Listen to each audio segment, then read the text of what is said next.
बच्चों, अब तक आपने यह जाना कि शरीर की रोगों से लड़ने की क्षमता को प्रतिरोधक क्षमता कहते हैं तथा किसी जीव में रोगजनकों एवं विषैले पदार्थों की पहचान कर उन्हें नष्ट करने वाली कोशिकाओं के समूह एवं अंगों के तंत्र को प्रतिरक्षा तंत्र कहते हैं। प्रतिरक्षा तंत्र मुख्यतः दो भागों में विभाजित है, एक इनेट और दूसरा एक्वायर्ड। जिस प्रकार कुछ गुण किसी व्यक्ति में जन्म से होते हैं, जैसे कि उसका रंग रूप, उसकी आवाज़, जबकि कुछ गुण वह उम्र के साथ धीरे धीरे अर्जित करता है, जैसे कि साइकिल चलाना सीखना या पढ़ना लिखना सीखना। उसी प्रकार कुछ प्रतिरोधकता, कुछ प्रतिरक्षी तंत्र हमारे शरीर में जन्म से उपस्थित होती हैं तथा कुछ धीरे धीरे अर्जित की जाती हैं। तो जो इनेट प्रतिरक्षा तंत्र है, यह इनेट इम्यूनिटी है, वह जन्मजात होता है। यह इनबॉर्न या कंजेनाइटल होता है।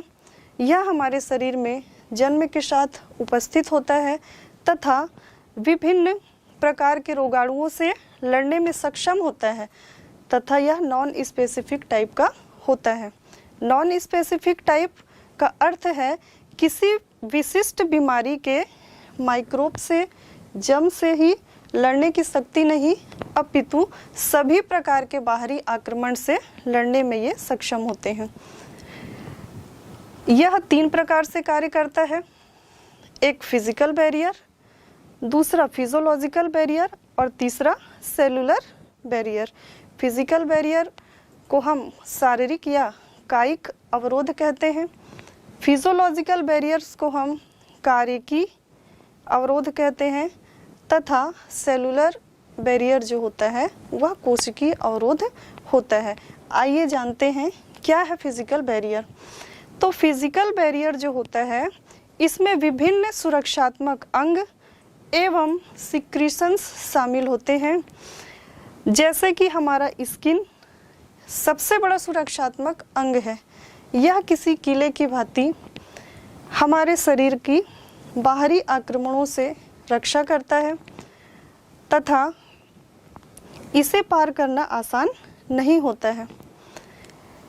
इसके अलावा हमारे रेस्पिरेटरी ट्रैक्ट तथा गैस्ट्रो इंटेस्टाइनल ट्रैक्ट में पाई जाने वाली जो म्यूकस कोटिंग है, वह भी सूक्ष्म जीवों को अंदर जाने से रोकती है। इनके अतिरिक्त हमारी नाक में कुछ हेयर्स पाए जाते हैं, वो भी एक प्रकार का फिजिकल बैरियर ही है, क्योंकि वह सूक्ष्म जीवों को आसानी से अंदर जाने नहीं देते हैं। दूसरा जो प्रकार है वह है फिजियोलॉजिकल बैरियर्स। फिजियोलॉजिकल बैरियर के अंतर्गत लार ग्रंथि से निकलने वाला जो लार है तथा स्टमक से निकलने वाला गैस्ट्रिक जूस, ये दोनों फिजिकल बैरियर्स के उदाहरण हैं। जो गैस्ट्रिक जूस होता है वह अम्लीय प्रकृति का होता है। तो जब भी कोई सूक्ष्म जीव फिजिकल बैरियर्स को पार करके शरीर के अंदर किसी तरह यदि प्रवेश भी कर जाए, तो जो गैस्ट्रिक जूस है यदि भोजन के साथ प्रवेश कर जाए तो गैस्ट्रिक जूस उसे वहीं खत्म करने की शक्ति रखता है। इसके बाद जो तीसरा प्रकार है वह है सेलुलर बैरियर। सेलुलर बैरियर के अंतर्गत विभिन्न प्रकार के इम्यून सेल्स कार्य करते हैं। जो इम्यून सेल्स होते हैं वे WBC होते हैं। इन्हें ल्यूकोसाइट्स कहा जाता है। मोनोसाइट, लिम्फोसाइट आदि कुछ प्रमुख ल्यूकोसाइट्स हैं। ये एंटीबॉडी का निर्माण करते हैं। एंटीबॉडी उनके लिए हथियार के जैसे होते हैं तथा विभिन्न जीवों को नष्ट करने में ये सक्षम होते हैं। बच्चों, अभी मैंने आपको इनेट अर्थात जन्मजात प्रकार का इम्यूनिटी बताया। इसके बाद जो दूसरा प्रकार है वह है एक्वायर्ड इम्यूनिटी। एक्वायर्ड का अर्थ होता है उपार्जित या अर्जित इम्यूनिटी। इस प्रकार का इम्यूनिटी जन्म के बाद समय के साथ धीरे धीरे उपार्जित किया जाता है। ये जो इम्यूनिटी होती है हाईली स्पेसिफिक टाइप की होती है। अब यह स्पेसिफिक टाइप क्या है? इसे हम उदाहरण के द्वारा समझते हैं। यदि कोई बैक्टीरिया या वायरस हमारे शरीर के सुरक्षात्मक घेरे को पार करके अंदर चला जाए तो हमारे शरीर में, अभी मैंने आपको बताया कि इम्यून सेल्स होते हैं, ये जो इम्यून सेल्स होते हैं उन पर तेजी से अटैक करेंगे, उनकी पहचान करेंगे और उन्हें मेमोराइज्ड भी कर लेंगे और उन्हें नष्ट कर देते हैं। इन केस कभी दोबारा वो वायरस बैक्टीरिया फिर से वहाँ आया तो क्योंकि उनकी पहचान हो चुकी है तो वे अब तुरंत नष्ट किए जा सकेंगे और हम बीमारी से बच जाते हैं। तो यही होता है हाईली स्पेसिफिक टाइप का इम्यूनिटी। इसमें रोगाणुओं की पहचान करके नष्ट किया जाता है। कुछ विशिष्ट प्रकार के रोगाणुओं के प्रति इम्यूनिटी जागृत हो जाती है हमारे शरीर में, अतः यही हाईली स्पेसिफिक टाइप का इम्यूनिटी है। एक और एग्जाम्पल यदि मैं लूँ तो चिकन पॉक्स का वायरस यदि एंटर करे हमारे शरीर में तो सक्रिय प्रतिक्रिया द्वारा उन्हें नष्ट कर दिया जाता है तथा पहचान भी लिया जाता है, किंतु जब वो दोबारा प्रवेश करता है तो मेमोराइज्ड होने के कारण तेजी से अटैक करके मार दिया जाता है तथा हम बीमार होने से बच जाते हैं। तो बच्चों, आप क्या समझ पाए कि हाईली स्पेसिफिक का मतलब क्या होता है? रोगाणुओं की पहचान करके उस रोगाणु के प्रति विशिष्ट प्रकार के एंटीबॉडी का निर्माण करना ही क्या है? स्पेसिफिक टाइप का इम्यूनिटी है। ठीक, इसके बाद यहाँ पे हमने कुछ टेक्निकल शब्दों का बार बार प्रयोग किया, एंटीजन, एंटीबॉडी। तो एंटीजन और एंटीबॉडी क्या है? एंटीजन एक प्रकार का बाहरी तत्व होता है जो कि बैक्टीरिया, वायरस, फंगस, पैरासाइट कुछ भी हो सकता है। ये एंटीजन बैक्टीरिया, वायरस के सरफेस पे मौजूद होते हैं तथा पेप्टाइड जो कि प्रोटीन से निर्मित होता है तथा पॉलीसेकेराइड से बने होते हैं। एंटीजन इम्यून सिस्टम को इंडिकेट करता है एंटीबॉडी के निर्माण के लिए। ठीक है बच्चों, तो क्या आप एंटीजन समझ पाए? अब हम जानते हैं कि एंटीबॉडी क्या होता है। तो एंटीबॉडी इम्यूनोग्लोबुलिन्स, एंटीबॉडी को इम्यूनोग्लोबुलिन्स भी कहा जाता है। ये वाई शेप में होते हैं तथा स्पेशल प्रोटीन होते हैं जो इम्यून सिस्टम द्वारा प्रोड्यूस होते हैं। ये हार्मफुल सब्सटेंस को एवं माइक्रोब्स को पहचान कर उसे मारते हैं तथा ये एंटीबॉडी ही शरीर को विशिष्ट प्रकार की इम्यूनिटी प्रदान करते हैं। बच्चों, थोड़ी देर पहले मैंने आपको बताया कि हमारे शरीर में कुछ इम्यून सेल्स पाई जाती हैं जो शरीर के अंदर यदि कोई कीटाणु प्रवेश कर जाए तो उनसे लड़ती हैं तथा उन्हें मार देती हैं। तो ये जो इम्यून सेल्स होती हैं वो हैं क्या? चलिए जानते हैं। तो ये जो इम्यून सेल्स हैं ये WBC अर्थात वाइट ब्लड कार्पेसेल्स, जिन्हें हम श्वेत रक्त कणिका भी कहते हैं, ये होती हैं। इन्हें ल्यूकोसाइट्स भी कहा जाता है। इनके विभिन्न नाम हैं। तो बच्चों, ये जो ल्यूकोसाइट्स होती हैं हमारे रक्त में पाई जाती हैं। अब आप सोच रहे होंगे कि जब ये रक्त में पाई जाती हैं तो रक्त का रंग तो लाल होता है, तो ये WBC कहाँ होती हैं? बच्चों, WBC हमारे रक्त के साथ ही घुली हुई होती हैं। हमारे रक्त में RBC, WBC, प्लेटलेट्स तथा प्लाज्मा पाया जाता है। चूँकि लाल रक्त कणिकाओं में हीमोग्लोबिन नामक रंजक पाया जाता है, इस कारण रक्त का रंग लाल दिखाई देता है।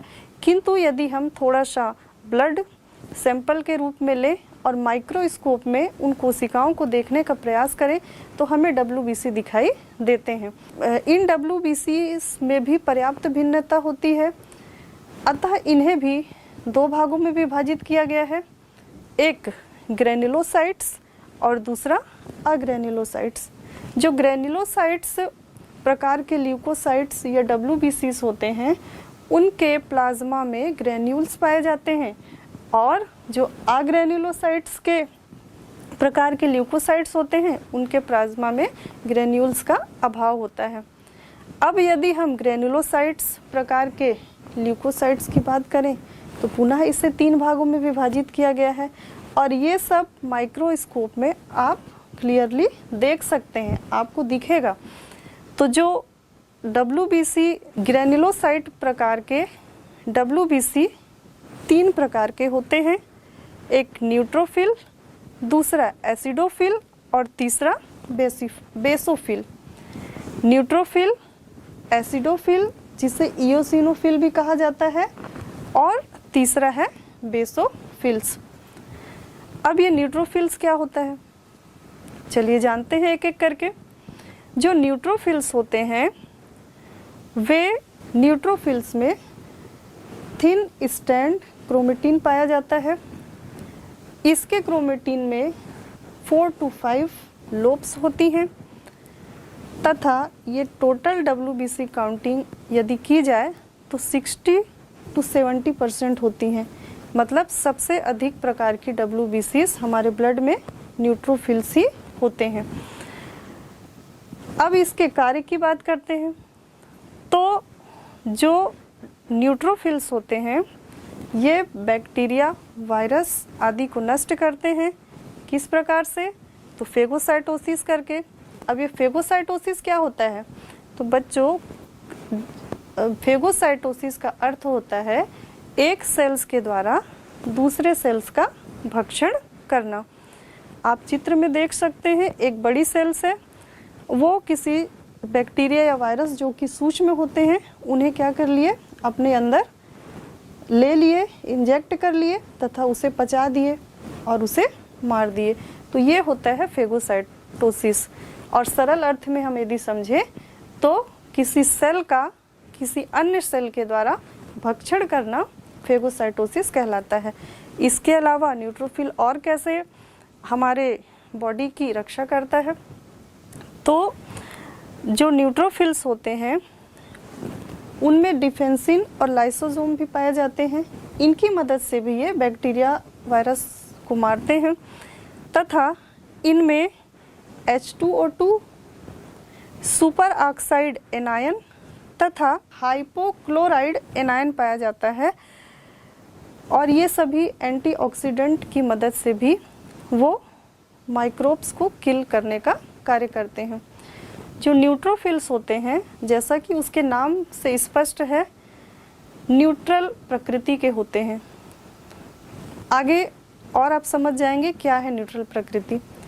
पीएच वैल्यू आपने सुना होगा, तो 3 प्रकार की पीएच वैल्यू होती है, एक एसिडिक, एक बेसिक और एक न्यूट्रल। तो ये जो न्यूट्रोफिल होते हैं ये न्यूट्रल नेचर के होते हैं। फिर अगला हमारा WBC है इओसिनोफिल। इओसिनोफिल क्या होता है? तो बच्चों जो इओसिनोफिल्स होते हैं इनके क्रोमेटिन थिक होते हैं। यह टोटल WBC के 2 से 4% ही होते हैं तथा इनके जो साइटोप्लाज्म है, आपने कोशिकाओं की संरचना पढ़ी होगी, उसमें आप जानते होंगे कि साइटोप्लाज्म क्या है।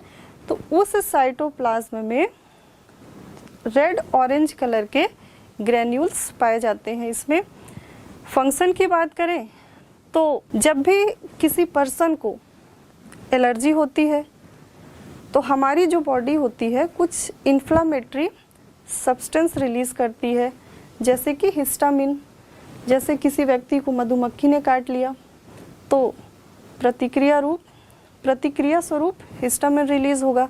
किसी व्यक्ति को पोलन ग्रेन से एलर्जी है, किसी व्यक्ति को ग्लूटेन से एलर्जी है, तो इस एलर्जी के कारण बॉडी जो है हिस्टामिन रिलीज करता है। तो ये जो इओसिनोफिल्स होते हैं इस हिस्टामिन के प्रभाव को कम करने का कार्य करते हैं। चलिए, और इसके अलावा ये भी फेगोसाइटोसिस और अन्य माध्यम से जर्म्स को किल करने का कार्य करते हैं।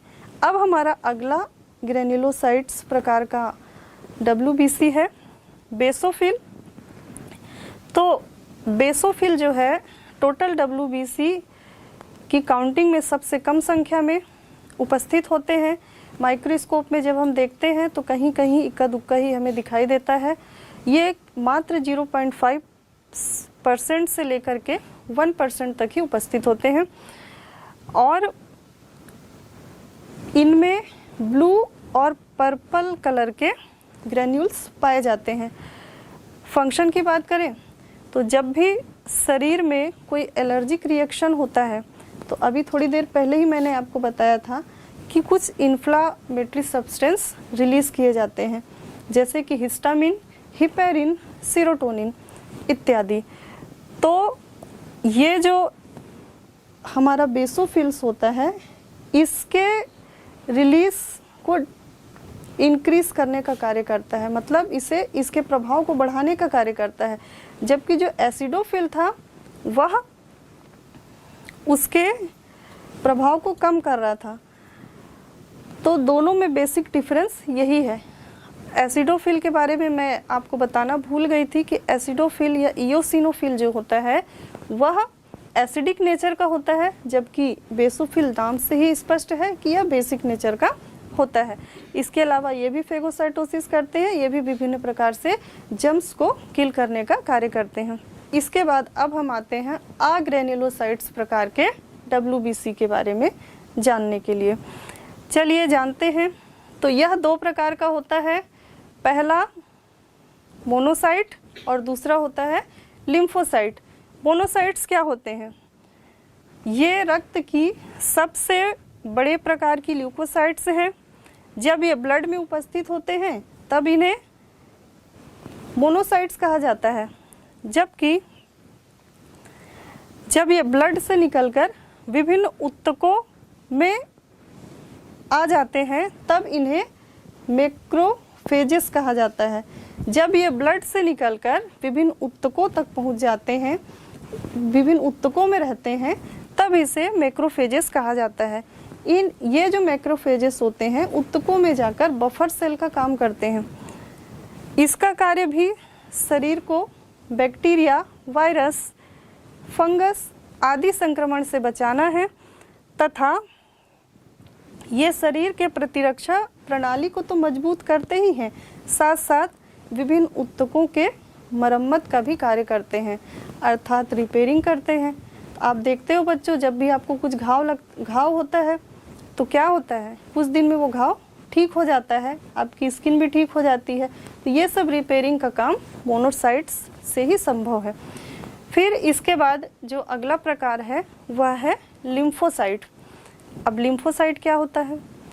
चलिए, लिम्फोसाइट्स जो होते हैं ये ऐसे ल्यूकोसाइट्स हैं जो हमारे शरीर के रक्त एवं लिम्फ में मौजूद होते हैं। ये अनुकूली और अर्जित प्रतिरक्षा के लिए जिम्मेदार होते हैं। इनका निर्माण बोन मैरो के स्टेम सेल्स में होता है। और बच्चों, मैं आपको बता दूं कि जितने भी प्रकार के WBC अब तक हमने पढ़ा, उन सभी का निर्माण बोन मैरो में ही होता है। जो लिम्फोसाइट्स होते हैं वह भी मुख्यतः 3 प्रकार के होते हैं। लिम्फोसाइट्स भी मुख्यतः 3 प्रकार के होते हैं। पहला है बी लिम्फोसाइट, दूसरा है टी लिम्फोसाइट और तीसरा है NK सेल्स। अब ये NK सेल्स क्या होती हैं? तो इसका पूरा नाम होता है नेचुरल किलर सेल्स। चलिए एक एक कर जानते हैं। तो जो बी और टी लिम्फोसाइट्स होते हैं दोनों बोन मैरो से ही निर्मित होते हैं, लेकिन कार्य और संरचना में अलग होते हैं। जो बोन मैरो बी लिम्फोसाइट्स होता है वह बोन मैरो से निर्मित होता है और टी लिम्फोसाइट्स होता है वह भी बोन मैरो से निर्मित होता है। लेकिन बी लिम्फोसाइट्स का मैचुरेशन या परिपक्वता जो होता है वो बोन मैरो में ही होता है, किंतु टी लिम्फोसाइट्स का मैचुरेशन थाइमस ग्रंथि में होता है। इसी कारण उसे टी लिम्फोसाइट्स कहा जाता है। ये दोनों कार्य और संरचना में अलग अलग होते हैं। इन दोनों में सतही प्रोटीन मौजूद होते हैं। बी एवं टी लिम्फोसाइट्स जो होते हैं एंटीजन के संपर्क में आने पर एंटीबॉडी का निर्माण करते हैं तथा प्रभावकारी एवं स्मृति कोशिकाओं में विभेदित इन्हें करते हैं। इन बी और टी लिम्फोसाइट्स के सहायता से ही हम विशिष्ट प्रकार की प्रतिरोधक क्षमता प्राप्त करते हैं। अब जो अगला NK सेल्स होता है, ये क्या होता है? जो NK सेल्स होते हैं ये जन्मजात प्रतिरक्षा का हिस्सा हैं। इनकी सतह पर एंटीजन विशिष्ट रिसेप्टर्स नहीं होते तथा ये ट्यूमर कोशिकाओं एवं संक्रमित कोशिकाओं को खत्म करने का काम करती हैं। तो बच्चों, आपने देखा कि विभिन्न प्रकार की WBC कैसे कैंसर कोशिकाओं से, बैक्टीरिया से, वायरस से, फंगस से, विभिन्न पैरासाइट से, विषजन्य पदार्थों से और ढेर सारी जो अवांछित प्रकार के तत्व हैं हमारे शरीर में जो प्रवेश कर जाते हैं उनसे हमें कैसे बचाते हैं।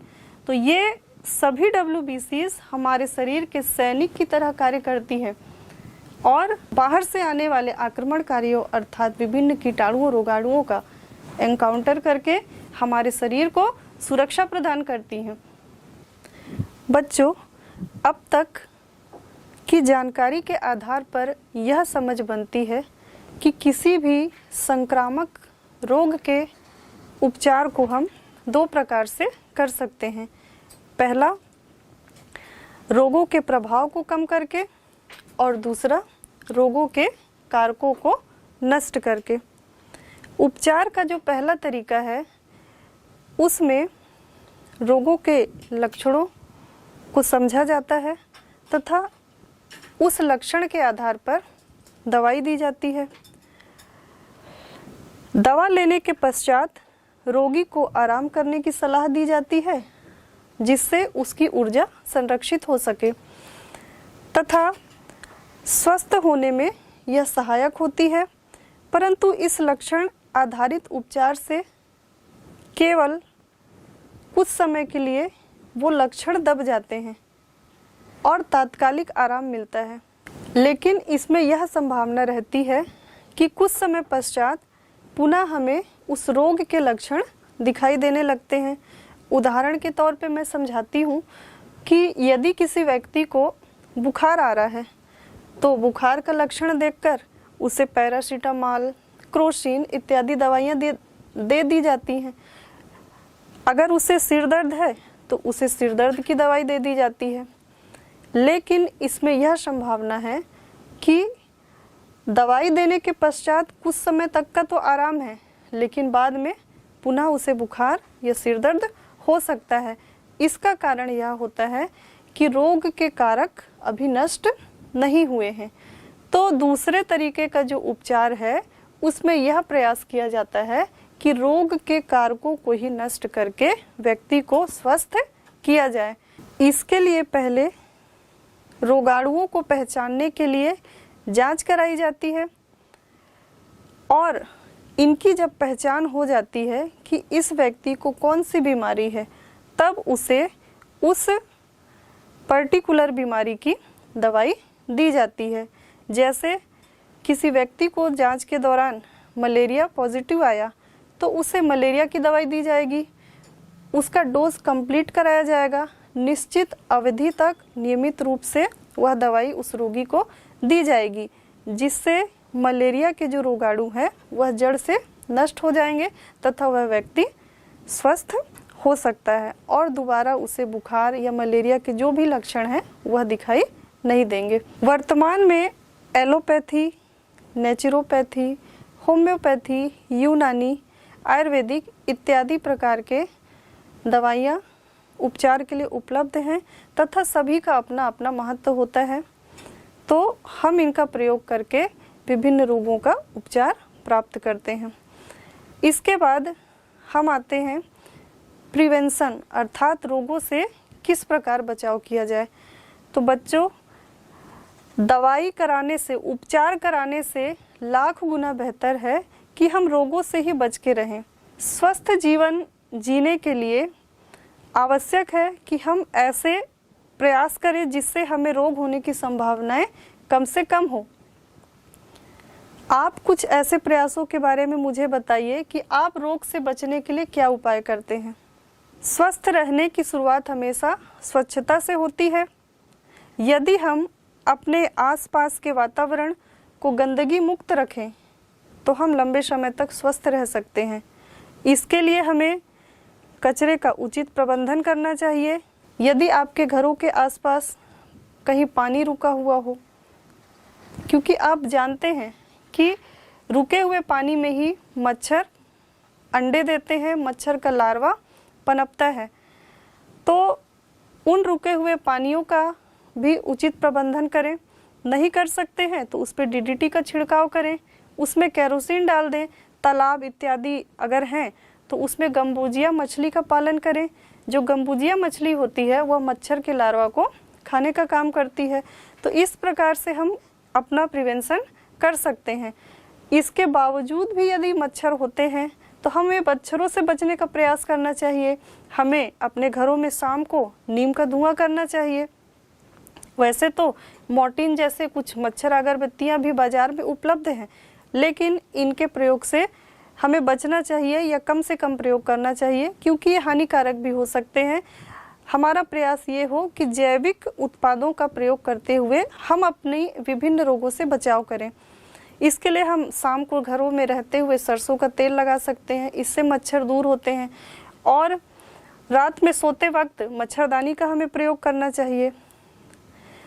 इससे हम मच्छरों से बचेंगे, और जब हम मच्छरों से बचेंगे तो हमें मलेरिया, डेंगू, चिकनगुनिया जैसी बीमारियों से भी बचाव कर सकते हैं। इसके अलावा मलेरिया से बचने के लिए हमारे छत्तीसगढ़ के बस्तर के जंगल में एक औषधि पाई जाती है जिसका नाम भुइली या चिरायता है।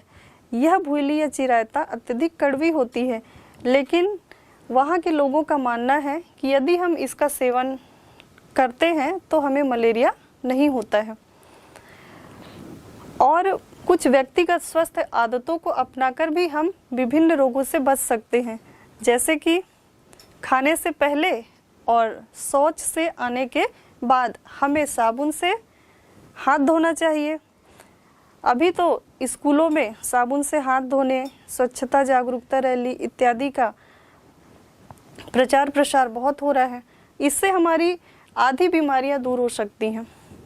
और इसके अलावा संतुलित आहार, व्यायाम द्वारा भी हम स्वस्थ रह सकते हैं।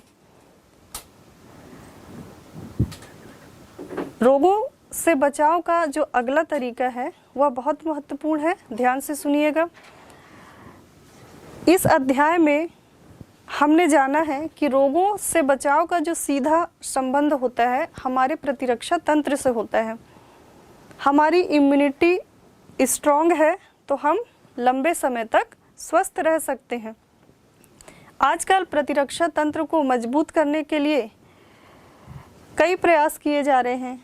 जैसे आपकी मम्मी आपके घरों में आपको च्यवनप्राश खिलाती होंगी, कुछ आयुर्वेदिक औषधियाँ जिन्हें बाबा रामदेव प्रचारित करते हैं, एलोवेरा या गिलोय इत्यादि का प्रयोग करते होंगे। लेकिन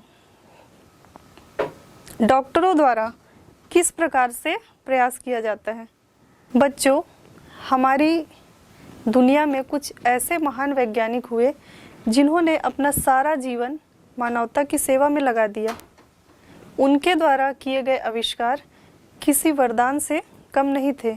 ऐसे ही एक वैज्ञानिक हैं लुई पाश्चर। यूँ तो लुई पाश्चर ने कई आविष्कार किए, कई दवाइयों का इजाद किया, लेकिन उनका सबसे महत्वपूर्ण योगदान रेबीज के टीके की खोज थी। रेबीज एक विषाणु से होने वाला रोग है तथा यह मुख्यतः पशुओं में पाया जाने वाला रोग है, जो कि पशुओं से मनुष्यों में भी हो जाता है। हम आपको बता दें कि जो रेबीज के वायरस होते हैं वह पशुओं के लार में पाए जाते हैं, और जब वह संक्रमित पशु मनुष्य को काट लेता है तो वह मनुष्य के शरीर में प्रवेश कर उन्हें भी संक्रमित कर देते हैं। लुई पाश्चर ने रेबीज के टीके की खोज सन 1885 में की। इससे पहले तक इसका टीका उपलब्ध नहीं था। 1885 के दौरान दुनिया की आबादी करीब 150 करोड़ थी और हर वर्ष करीब 1 करोड़ लोग कुत्ते, बिल्ली, भेड़िया, चमगादड़, लोमड़ी इत्यादि जानवरों के काटे जाने के कारण रेबीज से मारे जाते थे। आइए जानते हैं कि किस प्रकार से लुई पाश्चर ने रेबीज के टीके की खोज की। लुई पास्चर का जन्म 27 दिसंबर सन 1822 को पेरिस के अरबोश नामक शहर में हुआ। उनके पिता चमड़े के एक साधारण व्यापारी थे। हर पिता की भांति वह भी चाहते थे कि लुइस पढ़ लिखकर एक अच्छा आदमी बने। इसके लिए उन्होंने वहीं के एक स्कूल में लुइस का दाखिला कराया। लुइस पढ़ने लिखने में अच्छे नहीं थे। उन्हें अध्यापकों द्वारा बताई गई बातें समझ में नहीं आती थी। कुछ समय बाद उनके दोस्त भी उन्हें मंदबुद्धि तथा बुद्धू कहकर पुकारने लगे और अध्यापकों के अनदेखी से तंग आकर उन्होंने स्कूल भी छोड़ दिया। लेकिन इसी बीच उनके जीवन में एक ऐसी घटना घटी जिसके कारण उनका जीवन ही बदल गया। जो लुई का जो गांव था वह जंगल के करीब था। एक बार एक भेड़िया उनके गांव में घुस आया तथा एक ही दिन में उस पागल भेड़िए ने गांव के 8 बच्चों को काट लिया। इसके कारण 8 में से 5 बच्चे अगले 3 हफ्ते में ही रेबीज के शिकार हो गए तथा पागल भेड़िए की भांति व्यवहार करने लगे और 1 महीने के अंदर ही वे सब तड़प तड़प कर मर गए। इस घटना ने लुई को अंदर से झकझोर कर दिया। उसे बहुत दुख हुआ। उसने अपने पिता से पूछा, क्या इन बच्चों का कोई इलाज नहीं हो सकता था? तब उनके पिता ने कहा कि बच्चे, यहाँ कोई डॉक्टर उपलब्ध नहीं है जो इसकी दवा बना सके। क्यों ना तुम ही पढ़ लिख कर इसकी दवा बनाओ। ये बात लुई के दिमाग में घर कर गई और अब लुई पढ़ने लिखने लगे। उच्च शिक्षा प्राप्त करने के लिए वो पेरिस गए। उनकी रुचि विशेष रूप से केमिस्ट्री में थी, क्योंकि उस समय के केमिस्ट्री विशेषज्ञ डॉक्टर ड्यूमा से वो काफ़ी प्रभावित थे। उन्होंने अपनी पढ़ाई पूरी की तथा उसी केमिस्ट्री लैब में अब वो काम करने लगे और कुछ दिनों के बाद वे वहाँ के अध्यक्ष भी बना दिए गए। अब उन्होंने अपना रिसर्च प्रारंभ किया। इसी दौरान एक परिचित ने आकर उनसे कहा कि उनका एक शराब का कारोबार है, लेकिन कुछ दिनों के बाद उनकी शराब खट्टी पड़ जाती है, जिसके कारण उन्हें व्यापार में घाटा होता है। लुई ने अब रिसर्च करना प्रारंभ किया तथा अपने माइक्रोस्कोप में देखा कि उस खट्टी शराब में कुछ सूक्ष्म जीव पाए जाते हैं, कुछ जीवाणु पाए जाते हैं जो शराब के स्वाद को खराब करते हैं। कुछ दिनों के रिसर्च के बाद उन्होंने पाया कि यदि 60 डिग्री सेल्सियस पर 20 से 30 मिनट तक लगातार यदि उस शराब को गर्म की जाए तो उससे उसमें पाए जाने वाले सूक्ष्म जीव नष्ट हो जाते हैं तथा शराब का स्वाद भी खराब नहीं होता है। बाद में इसी प्रयोग को उन्होंने दूध पर भी अपनाया और उनके नाम के आधार पर ही उस मिल्क का नाम पॉस्चराइज्ड मिल्क रखा गया। इसी रिसर्च के बाद लुई पास्चर ने सोचा कि यदि खाने पीने की वस्तुओं में सूक्ष्म जीव पाए जाते हैं तो क्या जानवरों के खून, मनुष्यों के खून, लार इत्यादि में भी तो पाए जाते होंगे। तब उन्होंने अपना प्रयोग जारी रखा और आसपास के पागल कुत्ते, भेड़ियों इत्यादि को अपने लैब में इकट्ठा करना शुरू किया। इसके कारण उनका खुद का जीवन भी हमेशा खतरे में रहता था, लेकिन उन्हें रेबीज के टीके की खोज करनी थी, अतः वो अपना प्रयास लगातार करते रहे। इसी बीच फ्रांस में मुर्गियों का हैजा फैल गया।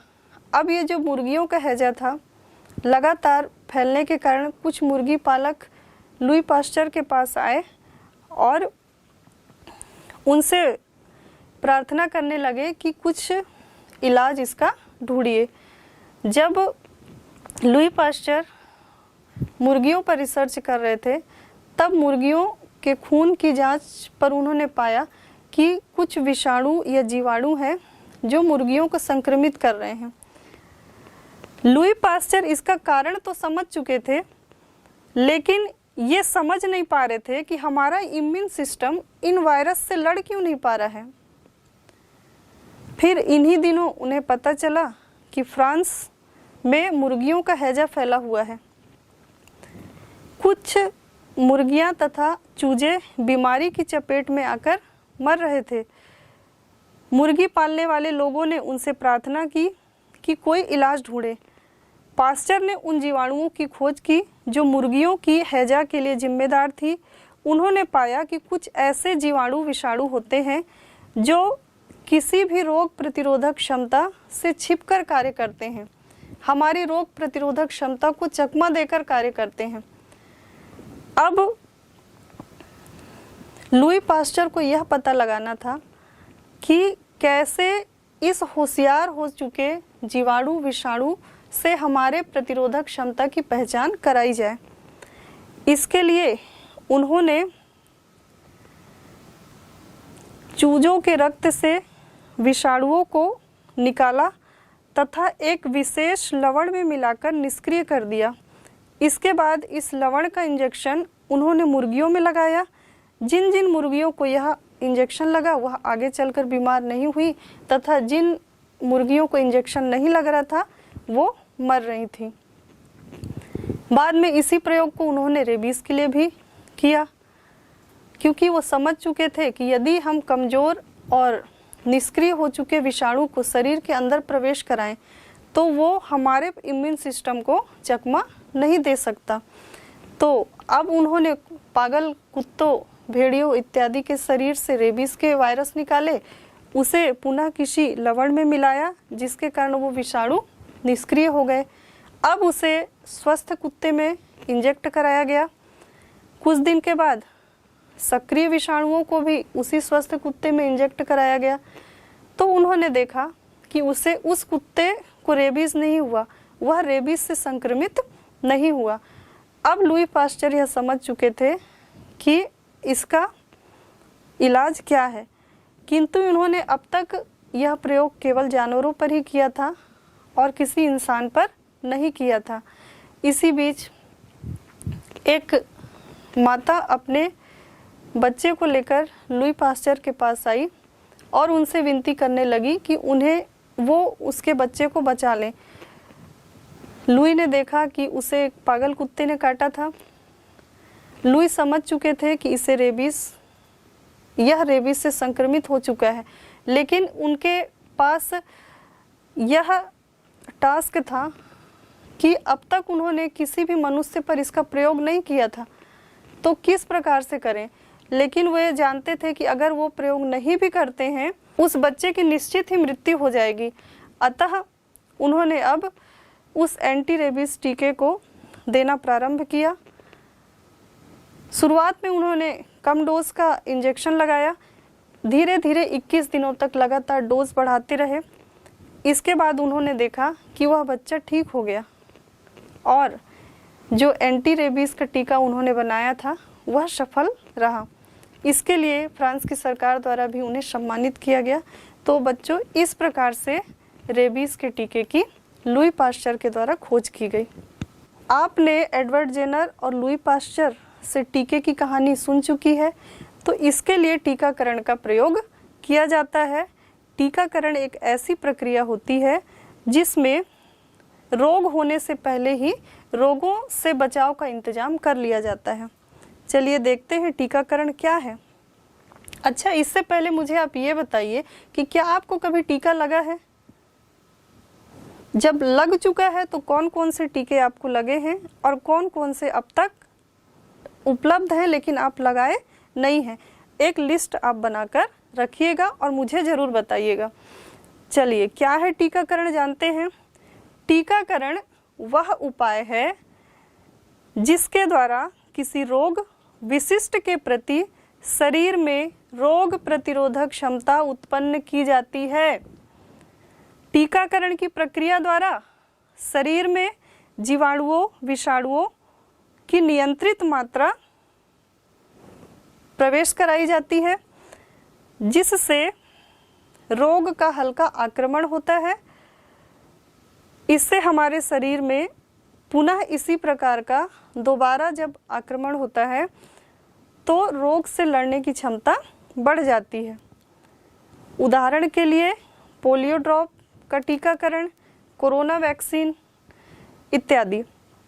बच्चों, हमारे भारत सरकार के द्वारा मिशन इंद्रधनुष के तहत गर्भवती माताओं एवं 0 से 5 वर्ष तक के बच्चों के लिए विभिन्न टीके निःशुल्क उपलब्ध हैं। हम अपने आसपास के आंगनबाड़ी केंद्रों, सामुदायिक स्वास्थ्य केंद्रों में जाकर इसका लाभ ले सकते हैं। तो अब आप समझ चुके हैं कि रोगों से बचने के क्या उपाय हैं, और यही बेहतर है कि हम रोगों से बच के रहें, और यदि रोग हो भी जाएं तो उनसे उपचार के कौन कौन से तरीके हैं आप जान चुके हैं। बच्चों, आपने अनेक विदेशी चिकित्सकों के बारे में जाना, उनके विभिन्न खोजों के बारे में भी जाना, लेकिन हमारे भारत में भी अनेक महान चिकित्सक हुए हैं। चरक और सुश्रुत का नाम इसमें अग्रणी श्रेणी में रखा जाता है। चरक ने कई हजारों वर्ष पहले चरक संहिता लिखी थी, जिनमें विभिन्न औषधियों का उल्लेख है, जबकि जो सुश्रुत है उन्हें तो शल्य क्रिया विज्ञान का जनक ही माना जाता है। हमने इस अध्याय में स्वास्थ्य तथा विभिन्न रोगों एवं उपचार तथा बचाव के बारे में विस्तार से जाना। आशा है कि आप समझ पाए हो।